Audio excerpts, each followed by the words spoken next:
Alright, what's up everybody? My name is Kat and welcome to your Maintenance Monday Clinic. So today I am going to be replacing my bottom bracket on my bike packing rig. It is a threaded English 68mm bottom bracket. So for this particular job, I'm going to need a bottom bracket tool, the Park Tool BBT9. That's the one that fits this bottom bracket. You're going to need a 8mm Allen wrench. This one is attached to little crank lock nut puller. That's not the right term for it. And then some grease. So on your non-drivetrain side, you're going to take this 8mm Allen wrench. You're going to stick it right in here, and then righty-tighty, lefty-loosey.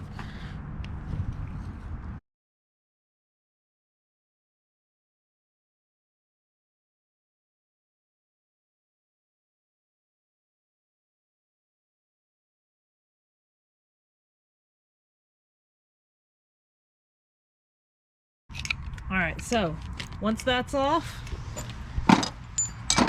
sometimes you got to get the rest of it off. So it can be a little difficult to do that, so sometimes rubber mallet's pretty helpful to just tap it fairly gently. Do not use a hammer, use a rubber mallet. Hammer's going to dent that. So I'll just kind of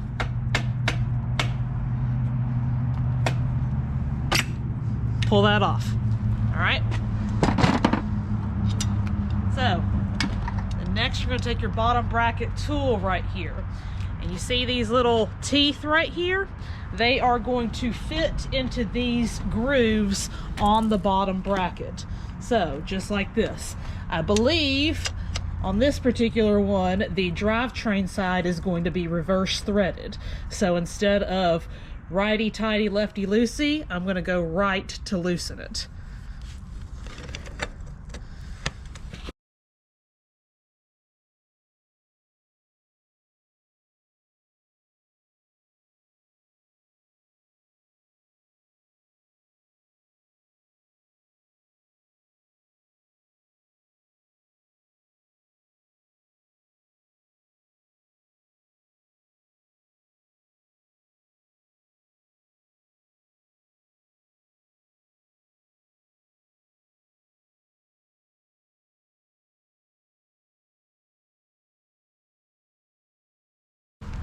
Alright, so old bottom bracket is out. Now, if you have noticed, this bottom bracket's kind of different. It probably looks a lot different than what you have.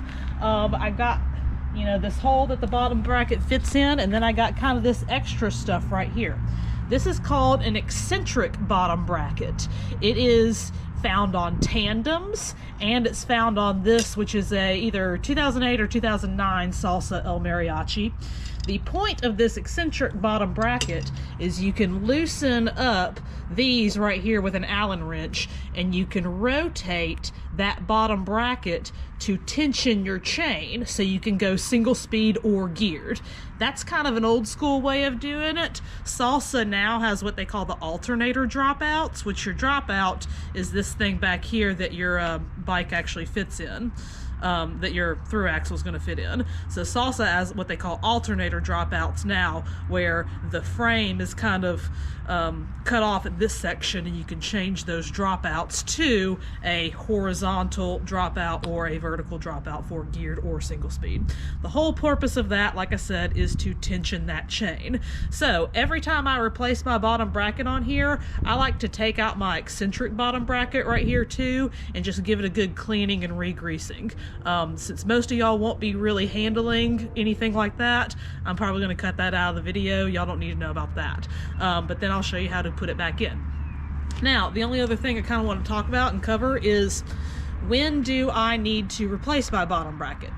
Well, if you've ever been pedaling and you kind of feel and hear a creakiness in your seat, that is in your seat post, that is usually a good indicator that you need to replace your bottom bracket. I replaced this one a little over a year ago, and you know, thinking about that, it's like, oh, I replaced it about a year ago. That's not that long, right? Well, when come to think about it, it all depends on how much you ride and what kind of riding conditions you ride in. So even though I replaced it a little over a year ago, it probably has somewhere between 2,000 and 2,500 miles on it, because I've done a lot of bike packing and a lot of touring on this, and in a lot of wet and nasty conditions. So it's probably about time. I'm hearing and I'm feeling that creaking in my seat post, and I'm getting ready for another tour next week, so it's time. All right, so the next thing you want to do is you want to take your new bottom bracket here and you want to grease these threads. I like Park Tools grease, and I like to buy it in this kind of tube because you can squirt it on there pretty easily, but if you got a big tub of it, that works too. So before you start greasing this up though, it is very advantageous of you to just kind of read it. Notice what it says, because it is important. These are threaded differently. So right here, I don't know if you can see it, it's going to say drive side BSA. Drive side is the right side of your bike. That's the side with the drivetrain with the crank and chain ring and chain on it. All right. So this side right here says non-drive side BSA. Pretty important to remember those things. So the way that this particularly fits in, you got this plastic covering right here that's going to fit into this side, or fit kind of on top of this side and then into this side. So I'm just gonna yank that off like this, then I'm gonna start greasing these threads.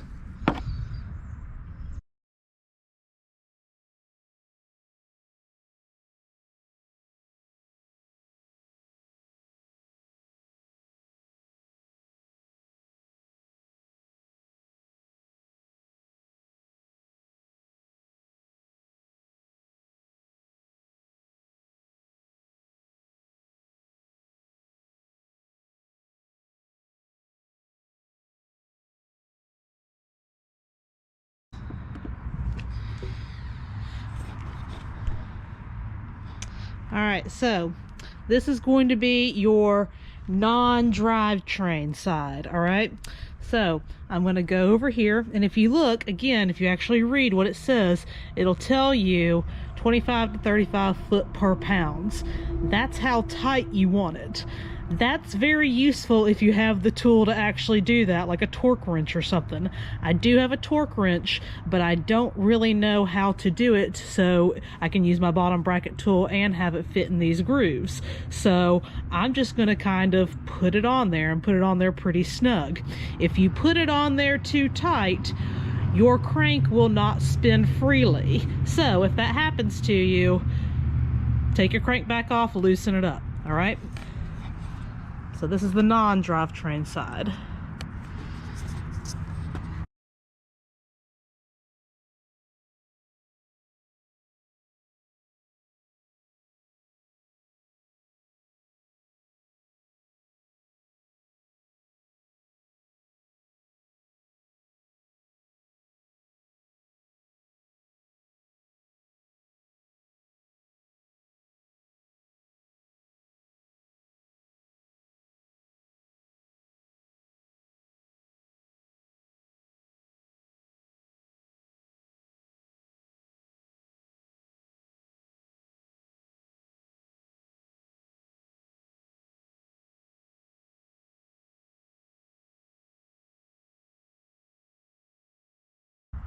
So again, if you notice right there, I don't know if y'all can see it or not, but there's actually an arrow on there. Now that this is a new bottom bracket, it's not all beat up, you might actually can see it.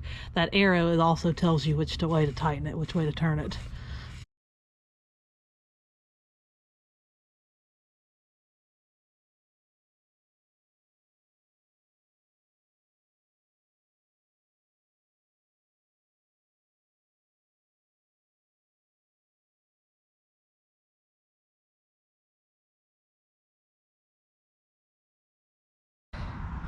Bottom bracket is installed. Now we're going to wipe off that excess grease, put our crank back in.